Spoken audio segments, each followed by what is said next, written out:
Hey guys, I'm here today with the Chase Bliss Generation Loss Mark II, and I've actually wanted this pedal since it was announced, but finally got around to getting it, and it has lived up to my expectations. It's fantastic, and we're going to get into some of the things I like about it. This will be a fairly short video. I don't want to get into too many details about it. There's plenty of other deep dives into it, including on Chase Bliss's own website on how a lot of the functionality works. But yeah, I just wanted to share what I like about it. So the interesting thing is Chase Bliss now sells directly to consumer only. They don't sell through retail channels. I thought this might be an issue, but I ordered from them. I had it within the end of the week. I ordered it Monday and had it Friday of last week. And their shipping was fantastic. Their customer support was also fantastic. I asked a few questions about the shipping options they had. They only have one shipping option, which is free shipping in the US. And in most states, they don't do tax either, so that's pretty cool. So yeah, I guess let's get started on what it sounds like. So I have it set per knob per function kind of thing here. It's set into middle here. It's not set to any preset. And what you see is kind of what I have it set for. And I just have a pretty simple signal here.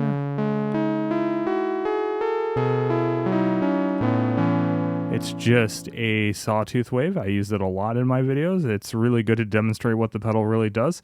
I have this thing with the dip switches set on the back to be mono in, stereo out, including the spread mode, so it gives you stereo spread. I hope you're listening to this on headphones. I should also note I bought this with my own money, so yeah, I always put that disclaimer. Yeah, so here, let's just hear.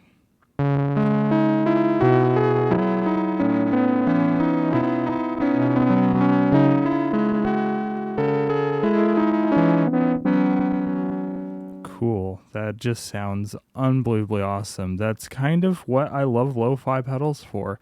And that's really kind of the reason I got the shallow water here. And I'm still going to keep the shallow water. It has its own kind of distinctive sound to it. You can view my other videos on it. I might do a comparison between the two, or even three. I have the Walrus, the M1, which has a vibrato mode that's very similar to all these. Maybe I'll do a comparison between all three. I still need to make a video on that Walrus M1, but yeah, until then, this thing is amazing. So let's go over some of the cool things. Hey, it does come with a really cool manual in the box, and I love the iconography on this. It's really cool. So one of the things is the model knob, and it tells you right here in the manual kind of what it does. So the idea, if you don't know about generation loss, it emulates... Well, original Generation Loss, when it was still Cooper Effects. Cooper Effects, the guy to Cooper Effects joined Chase Bliss, but before then, they had a pedal called Generation Loss, and the idea is to make a pedal that replicated the transfer errors you would get from replicating a VHS tape to a VHS tape and over again. And you'd get dropouts and failures and things like that, obviously some high-pass filtering, and just unwanted artifacts, but I like those artifacts, so I actually want them. So yeah, the model knob is cool because it has things like a VHS, it has a Porta Studio, it has a camcorder, it has a dictaphone, it has like a toy, it's a Fisher-Price like toy cassette recorder, a Walkman, a broken, I believe it's just like a broken reel-to-reel, and then a standard reel-to-reel recorder, and those are just EQ curves, but they sound really cool. We'll kind of go over them really quick. So I also have a warped vinyl here, but we'll get into that in a minute. So that's with no EQ curve. Now we're getting into the VCR. That's like one copy or something like that.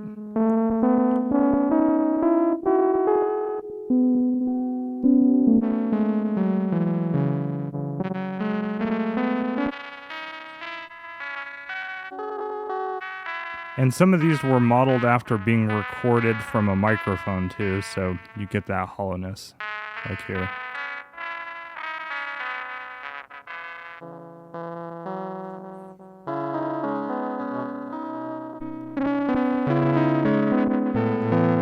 I actually really like that one.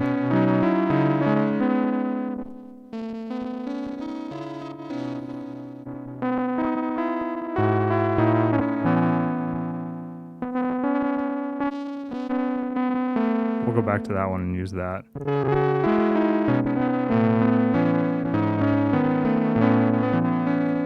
All right, and so now for the vibrato side of things, yeah, you can add a dry signal into this to make it a chorus as well. I'm going to turn off failure. We'll keep the model there. And now basically when you have this set to no dry, it's just a really cool vibrato. And you have wow, which is obviously controlled by a random LFO. And then you have flutter, which is the faster of the wow and flutter.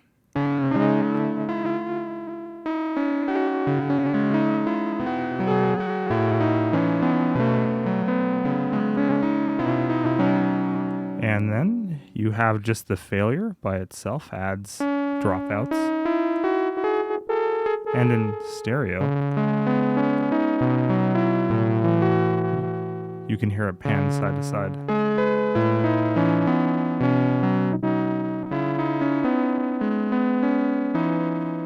Let's turn it way up.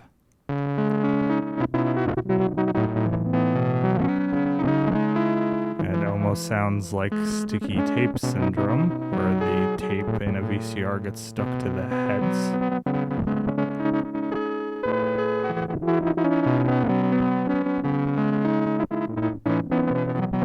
I guess it's actually called sticky shed syndrome because what happens is it sticks to the heads and parts of the tape come off. So not great, but it sounds cool. So yeah, let's turn that back down. And yeah, so there's saturation. Saturation is pretty cool. It adds a magnetic style saturation, kind of like... Turn the volume down so we don't blast it. Turn fully up, and let's do around there.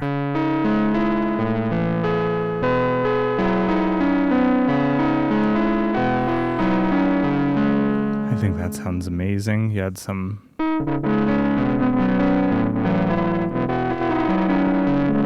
Let's turn the EQ back off. You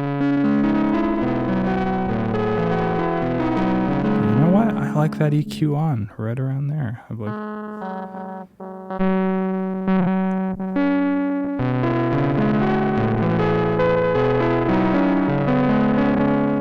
So that's amazing. Let's add some. Let's just crank them all except volume.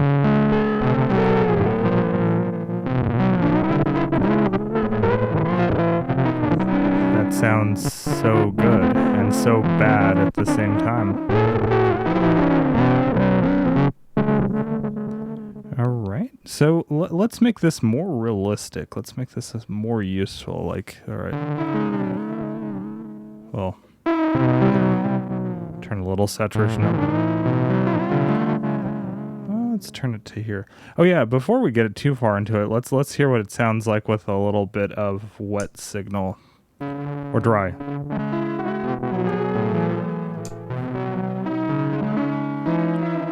Let's turn off the failure.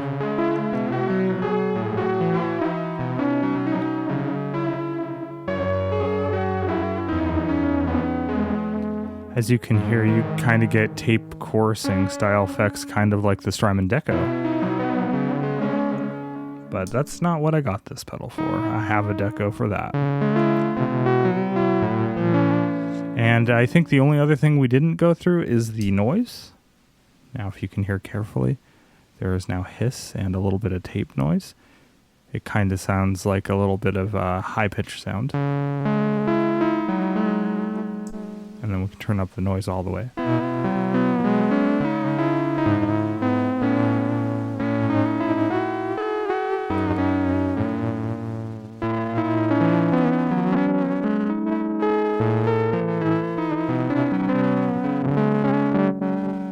All right, let's turn this off really quick, and I'm going to add the warped vinyl in here. The reason I have the warped vinyl is because, let's hear it dry again.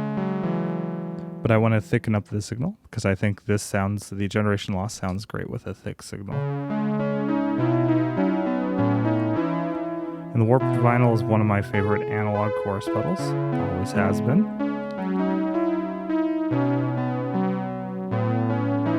It has replaced the Boss CE2W for me. as mono choruses go. So it gives you that lovely almost 80s sound, but it can do some cool things like vibrato. Watch my other videos on the warped vinyl. But now let's add the generation loss back in.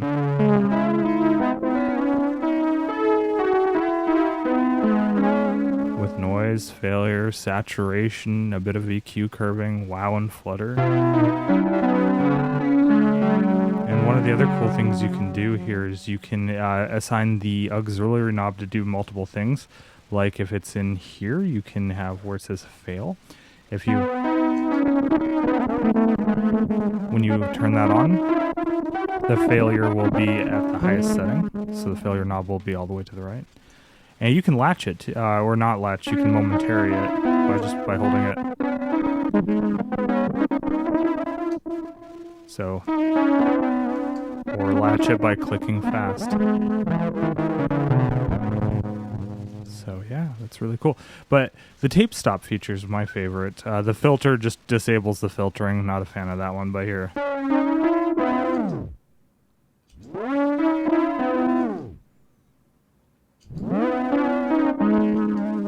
You can like set that for a start of a song, for instance. At the end of a song. And I think that sounds really cool.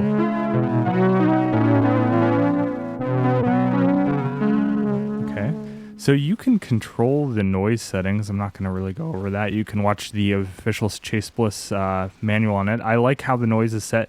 You can set like 60 hertz hum and things like that into it, but I think the default noise is just really nice. And the default, you can even change how many clicks and pops and like how much dropouts exist. But by default, out of the box, I really like how it sounds. I will probably do another exploration video on this in the future, where I go over like some more settings I like about it, like my top settings for the pedal, but I like how it sounds right there. Let's maybe give it a little more saturation. And what we're going to do is we're going to bring in the Strymon dig here. And I have the Strymon dig set to 2-tap delay here. The second delay is set to golden ratio. And it's in the 12-bit mode. I think it just works perfectly with this setup with the warped vinyl here. The dig is probably one of my favorite digital delays, period. I have a little bit of tone shaping here going on. I will turn off the modulation on the dig. No, you know what? No, we're going to turn on the modulation because... Okay, maybe that's a little too much. Yeah, let's turn off the modulation.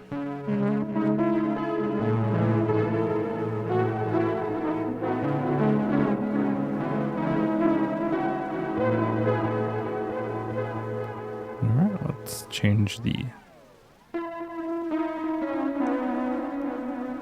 That sounds nice. Get a little bit of echo. Maybe turn down wow and flutter a little.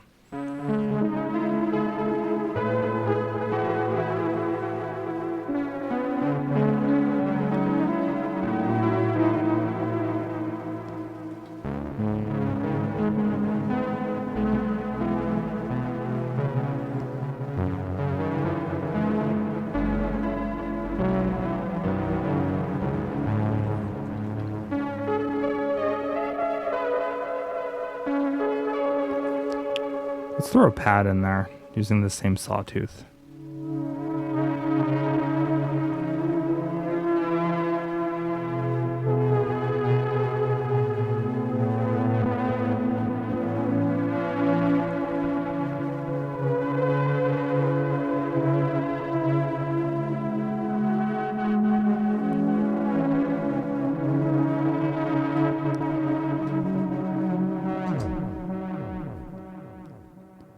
Yeah, so I just, it's exactly what I wanted in a lo-fi pedal. I know it's on the pricey side, but it's like legitimately what I've wanted in a lo-fi pedal. I have a Empress Zoya, which in theory could emulate a lot of the features if you sat there and really emulated it or used a patch. The interface of the Zoya isn't all that great for live messing around with making a song. And a lot of the patches out there just don't sound as good as this thing. I mean, it potentially could, but I think the meticulous modeling they went through with this thing just really shows.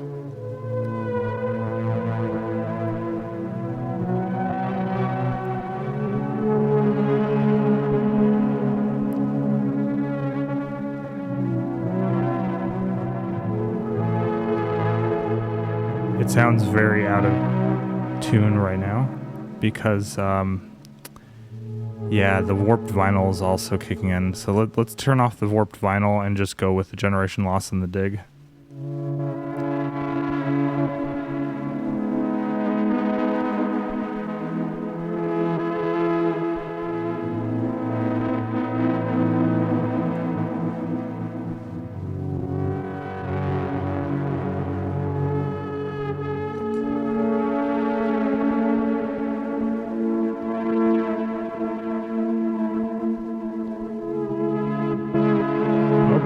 Yeah. God, I'm so used to playing other synths right now. I brought the mini log in because I thought it would be ideal for this, but I forgot it's only 4-note polyphony and I just tried to play 5 notes. And I obviously heard some note stealing there.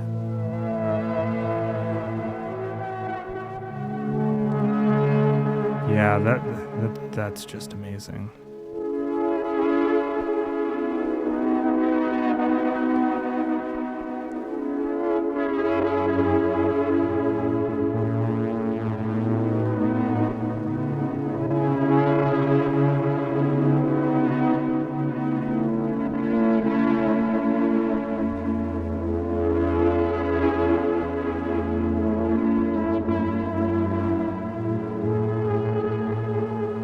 It just sounds so bad, but in such a good way.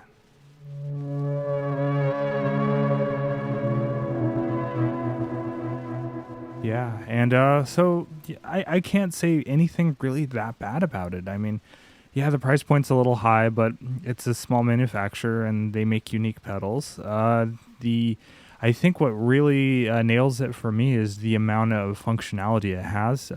Obviously, if you know about Chase Bliss, you have the functionality of doing ramping and like LFO controls of anything up on the front. That's what the dip switches are for on the back of it. You can like set, like for instance, the failure to ramp at a specific speed and things like that. And just the noises you can hear there, it's just, yeah, it's amazing. So the only other things I want to add to it is it does not come with a power supply. I think you need like 250 milliamps, and that's not too hard to really come by. It does have stereo in and stereo out. By default, it is set to do mono in, mono out, and I believe stereo through. You will need one of these cables if you're not using something like the dig here. The benefit of the dig here is I have a TRS cable going on the output, and the dig is acting as one of these splitters when it's in bypass. That's why you were able to hear the two sides work. I do want to say a few things about the packaging. The packaging, I usually don't say anything about the packaging, but the packaging on this thing was just gorgeous. It's so aesthetic. It's just, I mean, look at the iconography on the side of it. I think that's just wonderful. The color scheme even, I just love that color scheme. I'm just looking at my monitor here to make sure I'm showing it off pretty well, but yeah. And just everything about it, and even if you open it up, it's like, yeah, that's just, they spent some time on just the packaging alone. I mean, the pedal obviously speaks for itself, but they just, yeah, that's neat. I don't usually spend time on that. And the manual, like I showed earlier, the manual is amazing. The whole manual's here, and it's like a card stock on the outside, and it gives you all the information about it. Yeah, it's just so well detailed. I just like it. It even has a little section in the back for notes like old school manuals used to have. So yeah, and it came with a sticker in the box, Chase Bliss, and it came with a pin for which is kind of neat. So yeah, just wanted to throw that out there. I think Chase Bliss really enjoys making a unique pedal, and just everything about it just shows. So yeah, I can't think of a pedal off the top of my head that does better than this. I know through software you could potentially get there, and the Zoya can get close to it, but this is all in one package. And so, yeah, I mean, what more is there to say? I'm going to use this quite a bit. I don't think it's going to replace the shallow water. The shallow water has its own kind of uniqueness to it because it is Bucket Brigade based. It's very quirky. Yeah, it doesn't... It's just a different sound. I should really do a blowout between these because I've done a blowout between the warped vinyl and the shallow water. But yeah, so the only other thing I do want to throw in here before I quit this video is the generation loss does really well with reverb. But one of the things you have to take into account is if you have a really lush, like really sophisticated reverb with a lot of like just decay time, the dropouts don't come through. So my thought, if you use this pedal a lot and you just like the sound, I would use something like a very ambient delay like this thing. So here, just like if you turn up the repeats. And let that be your wash for a sound. Otherwise, a lot of the failures just don't come through on something like the Cloudburst by Strymon, or even the Night Sky. When that's turned to fully ambient, it just the hiccups and stuff from the failure mode kind of get washed away. So that's the only other thing I wanted to add to this. Well, this video is getting long enough as it is. I wanted to keep it pretty short, but I guess that didn't happen just because I really like this pedal. But yeah, thanks for watching.